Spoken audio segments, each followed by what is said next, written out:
A paint drip splatters and runs, revealing a series of images. A woman playing violin, then in a bright pink costume, then in a blind skier pinning atop a mountain. The drip finally lands, revealing text in print and braille. Unsightly opinions.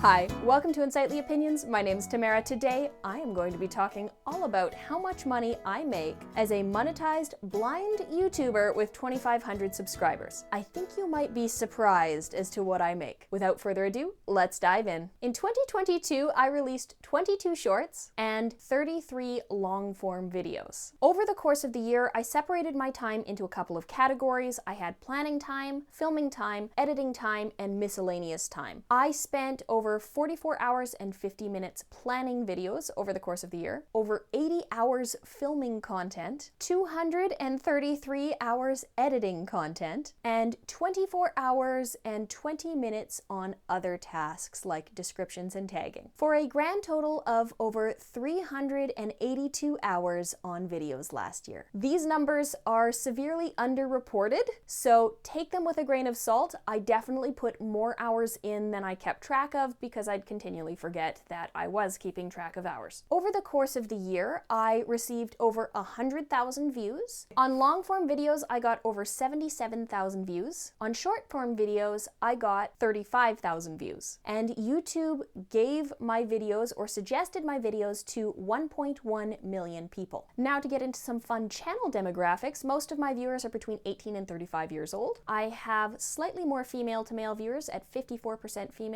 And with over a third of my views, most of you are watching from the States, followed by Canada, the UK, India, Germany, and Australia. And this was a surprise to me. My top city globally for views was Toronto, Canada. I had over 1,000 subscribers at the beginning of the year, starting at around 1,100, but I didn't reach monetization until March 6th, where I applied to be part of the YouTube Partner Program, and because it takes a few days for approval, I was finally approved on March 9th. In the remaining 293 or so days that were left in 2022, I made $433.63. Or if you want to average it out over the year, I made $1.49 every day. I made $419 from regular viewers, almost $14 from premium viewers, and on my shorts, it totaled for all 22 shorts just over $1, making on average about 6 cents per short. $433 is nothing to sneeze at, but I want to put this into perspective a little bit differently. Remember that time I put in for editing, filming, doing content? $1.13 per hour that I worked last year, and it's probably significantly less than that because, again, I forgot to mark down all of my hours. My channel's average CPM, or cost per mil, what they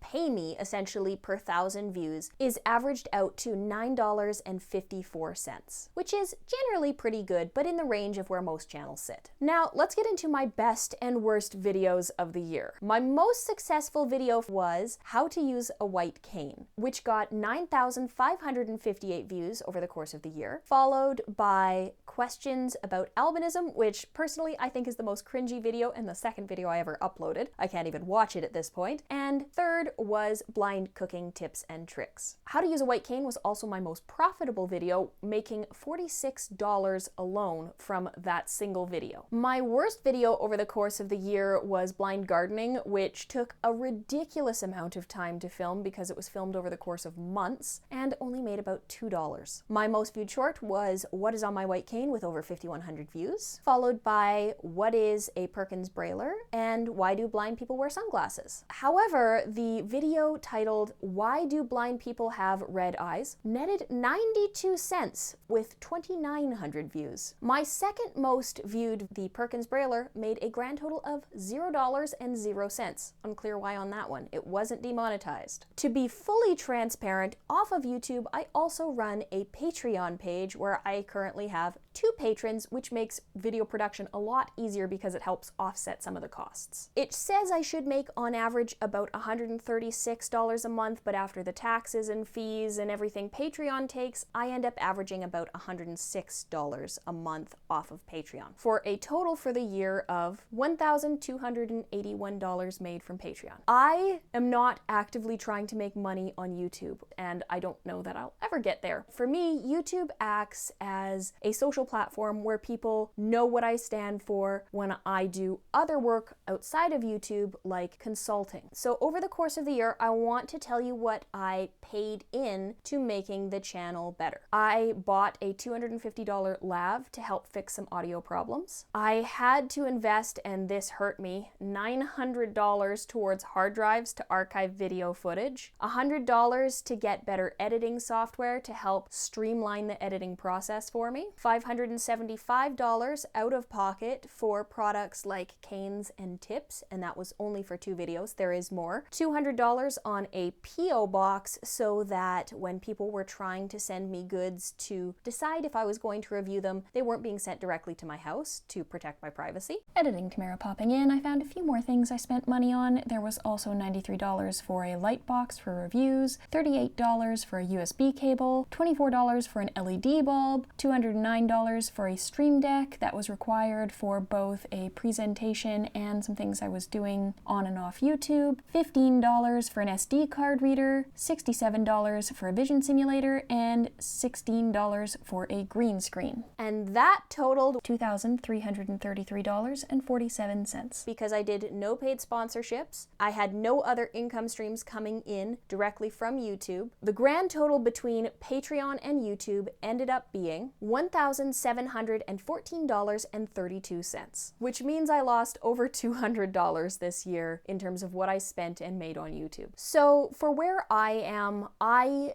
don't consider YouTube to be a main moneymaker in my life. It is truly a passion project to give back to the community and help people access resources that they otherwise wouldn't be able to. I only monetize my channel to help offset some of the costs of creating the content that I want to see. So if we do make more money in the future, it's not likely that it's going directly into my bank account. It's going to be to help streamline the process and make it a little bit easier for me to create the best content I can possibly create. It's basically an investment into what I am making. So I hope you enjoyed this video. If you have your own YouTube channel, I'd love to know how my numbers compare to your numbers. Would you think it was worth it to create a channel? Also keep in mind, I have been at YouTube for almost 3 years at this point, and this is just the first year where I have started making money. So there was definitely a lot more investment that went in before that we're not even counting right now. Did you find the numbers useful? Were the numbers surprising to you? I'd love to hear all of your comments down below. If you're looking for other content to watch, I just put out my goals and resolutions for 2023. You can check that out. It'll be linked in a card above and in the description down below, or you can check out how to start a YouTube channel as a blind creator. That will also be linked in the description down below. But that's all I have for you today. Feel free to like, comment, subscribe, share the video, and I'll see you in the next one. Bye for now.